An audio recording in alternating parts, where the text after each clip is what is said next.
السلام علیکم ورحمۃ اللہ وبرکاتہ۔ امید کرتی ہوں کہ آپ سب ٹھیک ہوں گے۔ میری اللہ رب العزت سے دعا ہے کہ اللہ تعالیٰ آپ سب کو خیر و عافیت سے رکھے۔ آج میں آپ سب کو اپنی اس ویڈیو میں ہمارے پیارے نبی صلی اللہ علیہ وآلہ وسلم کے حلیہ مبارک کا تذکرہ کروں گی، یعنی کہ ہمارے پیارے نبی صلی اللہ علیہ وآلہ وسلم کا حلیہ مبارک بیان کروں گی۔ اللہ تعالیٰ نے سارے نبیوں میں سے سب سے اعلیٰ، سب سے خوبصورت، سب سے افضل ہمارے پیارے نبی صلی اللہ علیہ وآلہ وسلم کو پیدا فرمایا۔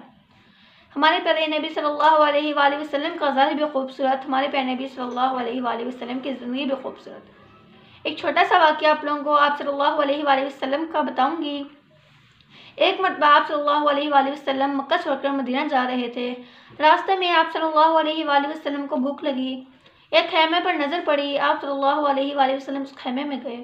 ایک بری عورت تھی اس خیمے میں۔ آپ صلی اللہ علیہ وآلہ وسلم نے فرمایا، ماں جی کچھ کھانے کو ملے گا؟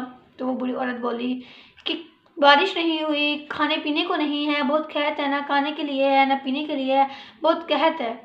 آپ صلی اللہ علیہ وآلہ وسلم کی نظر ایک بکری پر پڑی۔ وہ بکری بہت کمزور تھی، صرف اس کے بکری کے اوپر صرف بال تھے، یعنی اس کی کھال ہی تھی، صرف اس کے اوپر کچھ بھی نہیں تھا، تو بہت زیادہ کمزور تھی، نہ چل سکتی تھی۔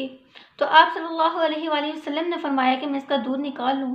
تو بری عورت بولی کہ یہ تو بہت کمزور ہے۔ آپ صلی اللہ علیہ وآلہ وسلم نے فرمایا صرف آپ اجازت تو دے دیں۔ تو آپ صلی اللہ علیہ وآلہ وسلم نے اس بکری کے جو تھنوں کو ہاتھ لگایا تو وہ تھن دودھ سے بھر کر نیچے لٹک گئے۔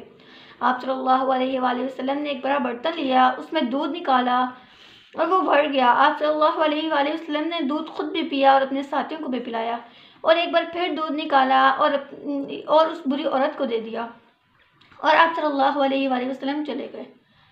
اب جب آپ صلی اللہ علیہ وآلہ وسلم چلے گئے، شام میں اس بری عورت کا خاوند آیا۔ اس نے پوچھا یہ دودھ کہاں سے آیا؟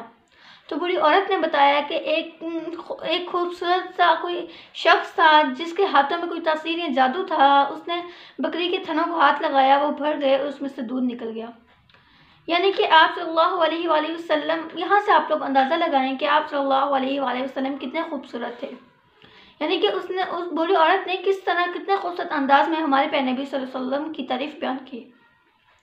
اب جب آپ صلی اللہ علیہ وآلہ وسلم کا حلیہ مبارک میں آپ لوگوں کو بتاتی ہوں، ہمارے پیارے نبی صلی اللہ علیہ وآلہ وسلم نہ گول چہرے کے تھے، البتہ تھوڑی سی گلائی آپ کے چہرے میں تھی، موٹی آنکھیں، سیاہ آنکھیں، دراز پلکیں۔ آپ نہ موٹے بدن کے تھے نہ گول چہرے کے، البتہ تھوڑی سی گلائی آپ کے چہرے میں تھی۔ آپ صلی اللہ علیہ وآلہ وسلم کے بال کالے سیاہ تھے، یعنی کہ یہ ہمارے پیارے نبی صلی اللہ علیہ وآلہ وسلم کی تعریف تھی۔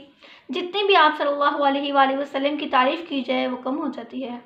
تو آخر میں میری اللہ رب العزت سے دعا ہے کہ اللہ تعالیٰ ہمارے پیارے نبی صلی اللہ علیہ وآلہ وسلم کی سنتوں پر ہمیں عمل کرنے کی توفیق عطا فرمائے، اور ہمیں اس بات کا بھی شکر ادا کرنا چاہیے کہ ہم آپ صلی اللہ علیہ وآلہ وسلم کی امت میں سے ہیں۔ شکریہ۔